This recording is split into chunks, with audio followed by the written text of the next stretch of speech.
Hello tout le monde, on se retrouve pour un nouvel épisode de Artéphile. Aujourd'hui, j'ai une super nouvelle pour vous. On va parler du château de Versailles. Vous connaissez ma passion pour le château de Versailles. J'ai la chance de recevoir une personne très qualifiée en château de Versailles. Elle est fondatrice des Dessous de Versailles. Elle a aussi écrit le livre Le guide de survie au château de Versailles, au cas où vous perdiez à Versailles, on ne sait jamais.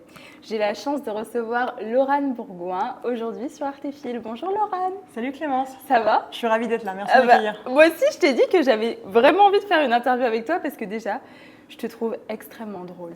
Merci. C'est une qualité. Oui, c'est une qualité. Ça m'a permis d'avoir beaucoup de choses dans la vie. Bah, tu vois, c'est bien. Mais il faut avoir de l'humour dans la vie. Ouais. Et justement, de l'humour dans l'histoire, c'est un peu tout l'enjeu de ta carrière. Mais avant d'en parler, j'aimerais savoir… Carrière, c'est un vachement joli Bah mot. non, mais attends, carrière, t'as une carrière, hein. Attends, t'as écrit un livre, tu fais beaucoup de C'est choses. ma carrière, c'est vrai. Et justement, tu m'expliquais, et ça, j'ai trouvé ça extrêmement touchant, que tu as toujours été passionnée par le château de Versailles. Tu voulais consacrer ta vie déjà enfant au château de Versailles, mais ta famille ne voulait pas. Ouais. Est-ce que tu peux nous expliquer? Alors, ils vont me détester s'ils voient ça. Oh, mais non, Mes parents m'ont dit, on ne gagne pas sa vie en faisant de l'histoire. Bon, l'histoire prouve que c'est faux. Mais et du coup, j'ai fait une classe préparatoire, une école de commerce. Après, j'ai fait du conseil. Enfin, du coup, j'ai un parcours qui a été long avant de m'amener au château de Versailles. D'accord. Et il y a quelques années, je ne dirais pas quel âge j'avais à cette époque. Oh, je me suis dit, on allez garde, maintenant. ça reste entre nous. Allez maintenant, il faut vraiment que je me lance dans ma passion. Et en fait, à ce moment-là, je sortais de 3 ans de direction d'une association D'accord. qui faisait du développement personnel pour les jeunes en difficulté. D'accord. Donc pendant 3 ans, j'ai côtoyé ces jeunes. On a Ok. créé le premier centre de développement personnel au pied de Mantes-la-Jolie dans une cité. Ok. Donc moi, je les ai côtoyés. Je me suis dit, c'est des jeunes qui sont hyper curieux et tout. Mais eux, on ne peut pas leur faire lire un bouquin de 500 pages écrit police 2,5. Oui. C'est pas possible ça. Oui, c'est compliqué. Donc, moi, Mais même pour moi, c'est compliqué. Mais pour tout en le vrai. monde en vrai, même Pour pour tout moi, le même monde, pour c'est moi en vrai. compliqué, ouais. Et du coup, je me suis dit, bon, ça a cogité, j'adorais Versailles. Et un jour, je me suis réveillée. J'ai fait, ok, je la monte cette boîte. J'ai déposé la marque Les Dessous de Versailles et Waouh. l'aventure était partie. Et les dessous, tu y as pensé tout de suite? Parce que c'est, en fait, quand tu entends les dessous de Versailles, on a vraiment l'impression que tu vas aller fouiner, chercher la petite bête au sujet de Versailles. Ouais. C'est un peu ça C'est l'objectif. complètement ça. Et à la base, je voulais aussi créer une marque de lingerie. Ah. Mais Les dessous de Versailles, bah au moins ça, du coup, ça fait les deux. j'avais anticipé un truc que finalement, je n'ai pas fait. Et c'est resté Les Dessous de Versailles. Tu veux faire une lingerie inspirée du château de Versailles? Ouais. Ah, ça pourrait être pas J'avais mal. déjà un concept que du coup, je peux pas révéler, mais j'ai déjà un concept. en Mais disant, c'est génial. Bah, en franchement, moi j'ai hâte de voir Ouais, ça. ouais, bah, C'est- j'en parlerai à l'occasion. Mais du coup, à la base, c'est pour ça que ça s'appelait Les Dessous de Versailles. Et Ok. finalement, c'est resté comme ça. Et ça a créé un petit mystère, un petit suspense. Ok, bah, c'est assez rigolo. Mais qu'est-ce qui t'a donné envie de parler de Versailles quand tu étais enfant? D'où te vient cette passion réellement? Alors moi, je pense que je viens d'une longue lignée de gueux. Pas du tout de nobles. Et du coup, genre, quand on me demande Versailles, on me dit, mais tu viens de Versailles? Mais pas du tout. Moi, j'habite près de la Bastille avec tous les révolutionnaires. Je vais dire ça. Ouais, j'ose dire ça. C'est vraiment l'humour Mais historien bah oui. de base. Mais ok, Ouais, donc bah- tu viens d'une lignée de… Bah ouais, mais c'est ok, je suis hyper à l'aise avec ça. Et en fait, que Versailles, moi, je suis tombée amoureuse de châteaux, mais Ouais. genre, ça s'explique pas l'amour. Tu vois, par exemple, François Civil, il est amoureux de moi, ça s'explique pas. Ah bah oui. Tu Bah, vois, écoute, là, c'est pareil. tu nous l'emmèneras la prochaine Ouais, fois dans avec l'émission. plaisir, Bah oui, avec c'est plaisir. bien. Et du coup, moi, je sais pas, Versailles, ça m'a fait un truc, mais genre une émotion forte, Ok. un peu d'adrénaline. Et du coup, Wow. je sais pas, je trouve que c'est le seul endroit sur Terre, parce que moi, je suis un peu hyperactive. D'accord. C'est le seul endroit sur Terre où je peux aller 1000 fois sans m'ennuyer. En C'est même un temps, endroit c'est de immense. paix. Ouais, c'est immense. Je pense que tu as déjà fait tout le tour de Versailles. Alors j'avais les jambes qui ne tenaient plus, mais ouais, je Mais l'ai tu fait. m'étonnes. Mais non, mais Non, c'est un mais, endroit qui est magique. Je suis d'accord avec toi. Mais ça, je trouve que c'est vraiment… Nous, les Français, et même dans l'histoire, on a eu cette capacité… Enfin, eux, pas forcément moi, mais les Français ont eu cette capacité de faire des lieux qui sont à la fois immenses, en même temps petits, en même temps reculés. Ils arrivent, il y a quelque chose de très paradoxal aussi avec le château Oui. de Versailles, c'est cette grandeur, mais en même temps cette intimité cachée qu'on retrouve Oui. dans les petites pièces. C'est joli ce que tu dis. Non mais c'est vrai, mais C'est vrai. Et tu vois, j'en parlais par rapport à Marie-Antoinette, c'est qu'au final, il y a cette envie de grandeur, mais quelque part, il y a aussi ce retrait du monde qui Ouais. est très fort avec ce château et ça en fait un lieu absolument sublime. Tu pourrais regarder une porte pendant littéralement 3 heures. Ouais. Il y aurait énormément de choses à raconter au niveau des détails, de l'architecture, des couleurs, des matières, enfin c'est… Et le Trianon où a vécu Marie-Antoinette, c'est très intimiste au final. Ah bah oui, On dirait limite une J'y maison suis familiale. allée. Ah bah oui. j'ai eu la chance d'y aller en Marie-Antoinette, attention. C'est vrai, absolument. Donc, Un honneur. ah oui, c'était vraiment, véritablement un honneur. Et maintenant, tu as créé donc les Dessous de Versailles, on a compris, tu voulais lancer ta marque. Aujourd'hui, qu'est-ce que c'est que les Dessous de Versailles? C'est une page sur les réseaux sociaux, tu es sur TikTok et aussi Instagram. C'est protéiforme, les Dessous de Versailles. À la base, c'est des réseaux sociaux, donc Instagram, TikTok et YouTube, pour vulgariser auprès des jeunes. Parce que, en fait, je trouve que l'histoire peut être enseignée de manière un peu ennuyante, ou en tout cas pour les experts. Et moi, je me suis dit, je veux rendre l'histoire accessible à tout le monde. Mais genre tout le monde. Il faut vulgariser l'histoire. C'est un peu l'objectif de cette émission. Exactement. Et quand tu racontes des blagues, des anecdotes, les gens ils se souviennent de tout. C'est vrai. Et mes amis que je salue et que je remercie ont été mes testeurs. Et quand j'ai fait une visite au château de Versailles où j'ai parlé de plein de choses, je leur ai dit qu'est-ce que vous avez aimé? Ils m'ont dit les anecdotes. Et les anecdotes croustillantes sur la mort aussi, mais particulièrement. Tu vois, moi je trouve que c'est ce qui rend l'histoire vivante, les anecdotes. C'est comme ça que je suis tombée amoureuse de au quotidien. Exactement. Et puis tu sais, tu as cette impression de lire quelque chose qui est presque faux parce que ça appartient au passé, c'est comme une fiction.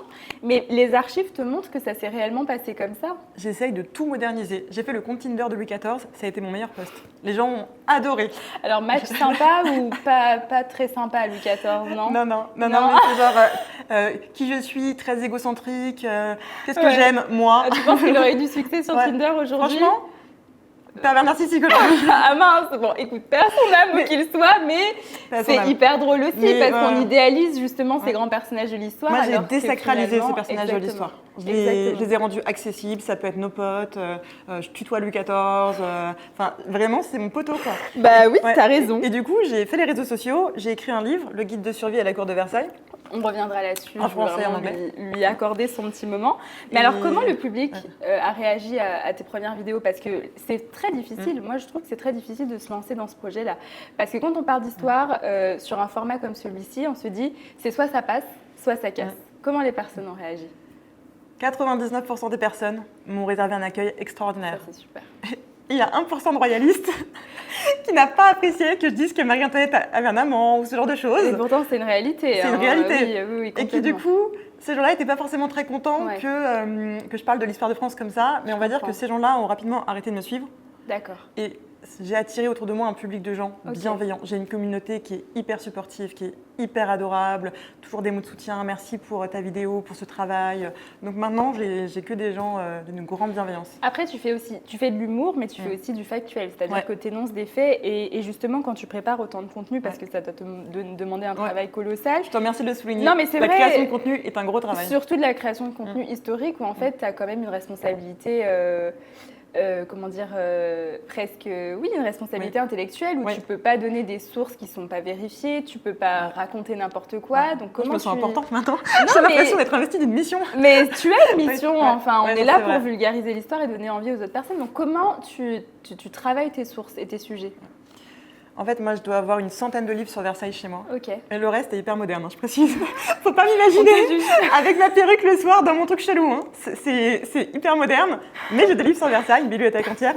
Et du coup, j'ai mis des petits post-it tout simplement sur tout ce qui est croustillant. Donc moi, je fais le travail que les gens n'ont pas envie de faire. Je prends le fameux livre de 500 pages écrit tout petit, et je suis en mode, on s'en fiche. On s'en fiche. Ah, anecdote croustillante. Tac, petit post-it. Ok. Et du coup, à la fin... Et sur les post-it, je marque le sujet. D'accord.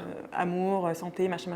Et parfois, je fais, OK, aujourd'hui, je vais faire une vidéo sur la santé. Et je prends tous mes marque-pages sur la santé et j'en fais un truc. Ok. Et parfois, ça t'est arrivé d'avoir un doute sur une anecdote et te dire, ça me paraît quand même suspect, et d'aller faire une recherche supplémentaire pour être sûr de la véracité de ce que... Si j'ai doute, il n'y a pas doute. S'il y a un doute sur la véracité du fait, je ne le mentionne pas. D'accord. Parce que... Pour l'instant, ça m'est jamais arrivé. Je voudrais pas dire quelque chose qui soit faux. Complètement. Pour l'instant, ça m'est jamais arrivé et dans mon livre, personne n'a trouvé d'erreur, ce qui me soulage. Bah, tant mieux.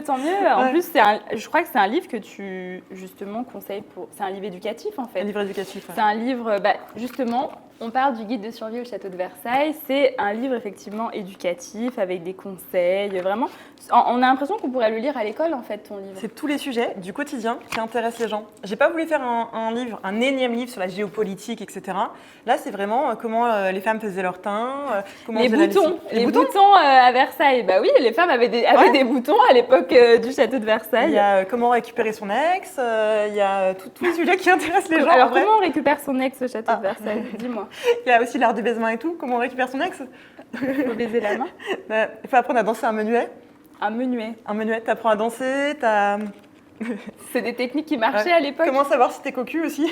Oui, bon, ça. Tu peux, alors, pour récupérer ton ex, tu peux faire comme Madame de Montespan et faire des messes noires, mais je te le déconseille. Ah. Voilà, c'est pas... C'est un peu sombre voilà. Quand même. Tout est humoristique. Voilà. Ah oui, d'accord, ok. Même ça, c'est drôle. Ok, oui, et effectivement. Du coup, je le marque en énorme. Ceci est une blague à ne pas reproduire. Je tiens pas à aller en tôle, merci. Donc, ne vous inquiétez pas si vous tombez sur des anecdotes. Laurent vous spécifiera si c'est justement à suivre ou à ne pas suivre, effectivement. Le masque de beauté à base de bouse de vache qui était vraiment utilisé, je le déconseille. Là, t'as pas testé du coup? Non. Est-ce que ça marchait à l'époque? Parce que si ça marche, peut-être qu'aujourd'hui, ils cherchent des idées constamment différentes et novatrices, alors peut-être que ça fonctionne. En vrai, ça peut recycler les bouses de vache, etc. Si quelqu'un veut me contacter, se lancer dans un marché du masque. Voilà, je veux bien être sur la photo, mais je ne prendrai pas le... Voilà, je suis pas sûre que j'essaierai le produit à base de bouse de vache. Mais alors du coup, c'est quand même beaucoup de travail pour toi. Je sais que tu organises aussi des visites guidées. Ouais. Donc pas que seulement au château de Versailles, mais aussi dans des quartiers comme le Marais, par exemple. Ouais, j'adore parler de l'Ancien Régime. D'accord. Donc j'organise une visite dans le Marais qui s'appelle Amour et séduction, on t'en est roi. D'accord. Sous l'Ancien Régime. Okay. Et pourquoi? Parce que c'est le sujet qui intéressait plus mes amis. Quand je leur ai dit, fait une visite guidée qui a duré 8 heures, ils n'en pouvaient plus, mais ils disaient rien. Ouais. Je leur ai dit la partie nourriture, on s'en fout. La partie santé, on s'en fiche. La partie amour et séduction. Ils ont tous levé la main, genre ça, on a adoré. Et donc du coup, j'ai condensé. Oui, bah alors c'est des thèmes qui plaisent beaucoup dans la fiction comme dans la réalité. Mais alors du coup, tu te cibles vraiment sur les histoires d'amour, sur les histoires un peu de tromperie. Je retrace l'histoire de Louis XIII à Louis XVI, de leur vie, mais au travers du prisme de la sexualité et de leurs sentiments. Donc ça va être que les anecdotes drôles, comment la première nuit la nuit de noces de Louis XIV, D'accord. tout ça. Tu as retrouvé des archives sur la nuit de noces de Louis XIV. Tous les détails. Mais alors, à l'époque, ils écrivaient vraiment tout? Ils décrivaient tout? En fait, c'est plutôt des lettres? C'est quel type d'archives, en fait, tu retrouves? Il y a beaucoup de mémorialistes, comme le duc Saint-Simon ou Madame de Sévigné, qui est très connue, qui, elle, écrivait tous les ragots de la cour et écrivait tous les détails. D'accord. Et à l'époque, ça n'avait aucun intérêt, tu vois, si on dit j'ai pris un thé et tout, on s'en fiche. Mais nous, maintenant, c'est hyper précieux. Ça et les lettres écrites par tout le monde. Oui. Et donc, par exemple, la deuxième femme de Philippe d'Orléans, le frère du roi, elle décrivait sa sexualité avec son mari dans 6000 lettres qu'elle envoyait à sa famille. Qu'elle envoyait à sa famille. Ouais. Et donc, elle racontait tous les détails. Ok. Donc, j'ai plein d'anecdotes croustillantes. Tu veux que je te raconte un petit truc croustillant? Vas-y. Alors, attends, je voulais qu'on termine d'abord sur quelques points parce que je pense que c'est important de clôturer aussi avec tout ton travail de recherche. Il y a aussi quelque chose qu'il faut dire avec l'histoire, c'est que là, on se sert d'archives, mais qui viennent justement d'un interlocuteur. C'est-à-dire c'est le point de vue de quelqu'un, mais est-ce que c'est représentatif de toute une cour ou de toute une période de l'histoire? Ça, finalement, on ne pourra jamais le savoir de manière exacte, tu vois. Je suis d'accord. Il y a des mystères qui resteront des mystères dans l'histoire et malheureusement, il faut aussi qu'on l'accepte, quoi. Et il y a aussi une certaine légèreté à prendre de certains faits historiques. Moi, je pense que ramener un peu de légèreté dans l'histoire, ça... Et de l'humilité. Voici la version des faits des historiens. Ce n'est pas la vérité, mais comme la science... Tout à fait. A priori, c'est ça. A priori, il y a 9 planètes, machin chose. On n'en sait rien en vrai. Parce qu'à chaque fois, on change, on découvre. C'est vrai. Il y a un archéologue que j'ai rencontré il n'y a pas longtemps qui m'a dit que chaque fois qu'on faisait un nouveau travail, on découvrait de nouveaux éléments. Et du coup, ils disent à chaque fois qu'ils trouvent un nouvel élément, celui d'avant était faux. Oui, qui contredit en fait l'étude d'avant. Bah, c'est un peu pareil avec l'histoire. L'histoire, c'est pareil. Chaque fois qu'on trouve une nouvelle lettre, on dit « Ah, mais en fait, c'était ça !» Complètement. Donc, en fait, la vérité que je donne, c'est celle que l'on pense être la vraie aujourd'hui, qui demain peut être transformée. C'est ça qui est beau. Mais au moins, tu as l'intelligence de le dire. Alors, c'est le moment où je vais te servir le thé. J'espère qu'entre-temps, je suis améliorée parce que... Ah, c'est pas mal. Ah, c'est pas mal. Là, il n'y a pas une Comme les goutte. gaïchas, tu montes tes poignets. Tu sais que... alors là, on va changer de sujet, on va parler de la tradition des geishas à l'époque, mais c'était un vrai art de servir le thé dans la culture japonaise et surtout, les geishas, ça faisait partie de leur talent. Donc, écoute, je vais m'en servir aussi, je vais en profiter. Hop.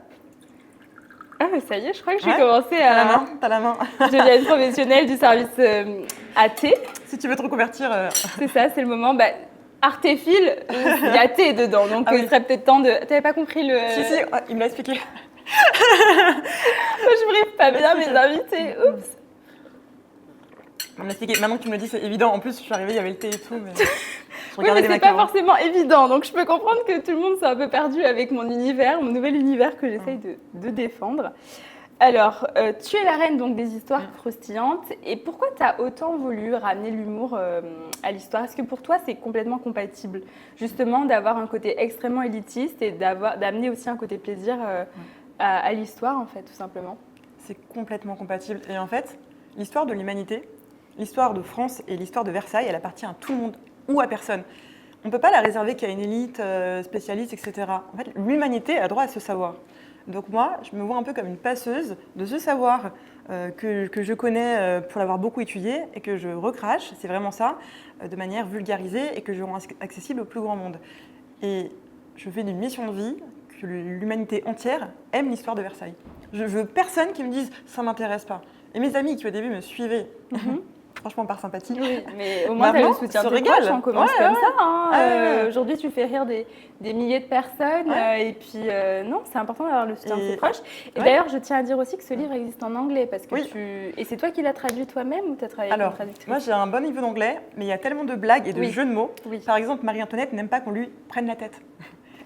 Va traduire ça en anglais, j'ai pas le niveau. Est-ce que vous avez la ref, les gens derrière votre écran? Le rapport à la guillotine, tout ça. Donc, Louis XIV, Philippe d'Orléans, il est très gay. D'accord. Gay, G-A-Y, gay, homosexuel. D'accord. Du coup, j'ai plein de jeux de mots comme ça. Okay. Et donc, du coup, j'ai payé une franco-américaine. D'accord. Et je lui ai dit, c'est quoi ton prix?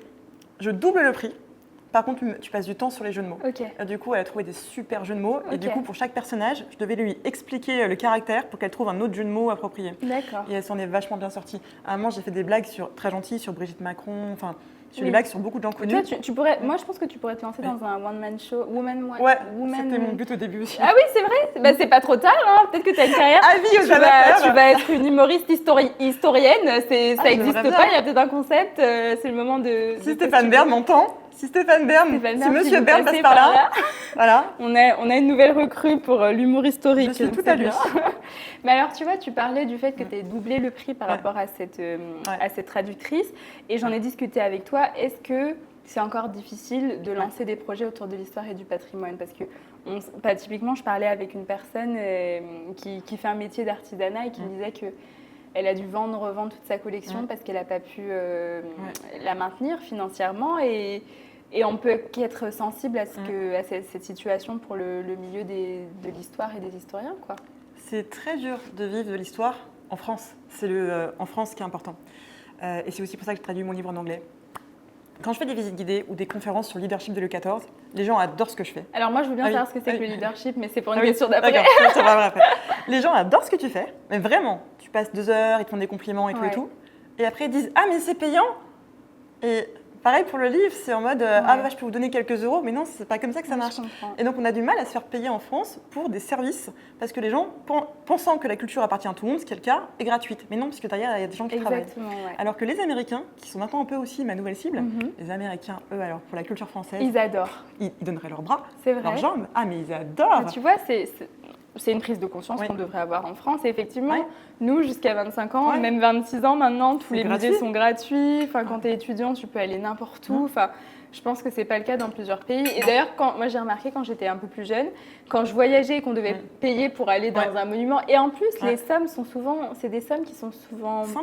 Symboliques et vraiment très basses, finalement. La culture, ce n'est pas quelque chose qui coûte cher. Le fait de...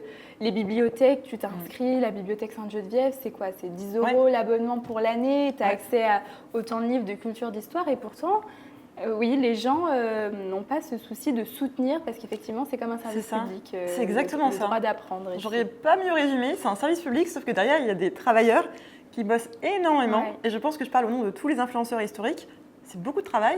Et du coup, il y a maintenant, moi, j'explique aux gens. Avant, j'étais un peu vexée, je me braquais. Maintenant, j'explique aux gens. D'accord. Je dis, en fait, cette prestation, cette conférence, ça m'a pris 6 mois à écrire. Tu vas pas. Exactement. Tu vas pas aussi. C'est ton gagne-pain, en fait. Tu as besoin de vivre aussi, et il faut que les personnes puissent comprendre que tout travail mérite aussi. Absolument. Mais les Américains, eux, le comprennent. Et tous les touristes étrangers, globalement, sont tellement fiers. Enfin, tout le monde adore la France. On l'oublie, hein. Mais la France, ça provoque une fascination. C'est beau, c'est le pays de la culture, du patrimoine, de la mode, de la beauté. On a une richesse qu'on oublie parfois, je pense. Et moi, j'adore mon pays, mais genre vraiment, je connais les travers de la France, mais j'adore mon pays. Et du coup, si grâce à ce projet, je peux un peu le mettre en avant, c'est super. Pour finir, est-ce que tu aurais 2 anecdotes croustillantes à nous donner? Oh, même plus. Allez, Non, non. on va... Drôle ou croustillante, drôle ou croustillante. Tu choisis. Une croustillante, une drôle. Ok. Une croustillante, Madame du Barry, tu vois qui c'est? La maîtresse de Louis XV. Oui. Un des jeux qu'elle organisait, c'est que donc, elle a initié Louis XV au jeu un peu sensuel. D'accord. Et un de ses jeux préférés, c'était de réunir plein de convives à table. Ok. Chaque fois qu'un plat arrivait, les convives enlevaient un habit. Et ceux qui se retrouvaient nus au même moment devaient fricoter ensemble devant tout le monde. Ah oui, c'est... Voilà. Et tout le monde se pliait à ces Oui, jeux? et une fois, elle s'est retrouvée nue en même temps que 8 autres personnes.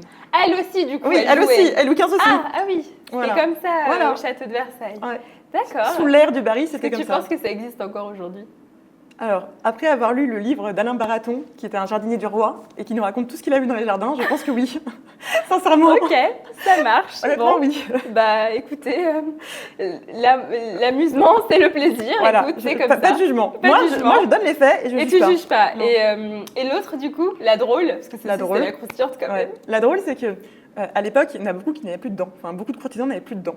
Et donc, le temps d'une soirée, ce qu'ils faisaient, c'est qu'ils coupaient un petit morceau de beurre. Mais le beurre, à l'époque, était super dur. Alors, aujourd'hui, c'est tout fondu et tout. Mais c'était très dur. Et ils le mettaient à la place des dents. Et comment Le temps d'une soirée. Comment ça restait bloqué?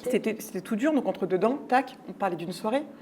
Et du coup, imagine, tu te fais draguer par un beau mec comme ça, avec une belle dentition.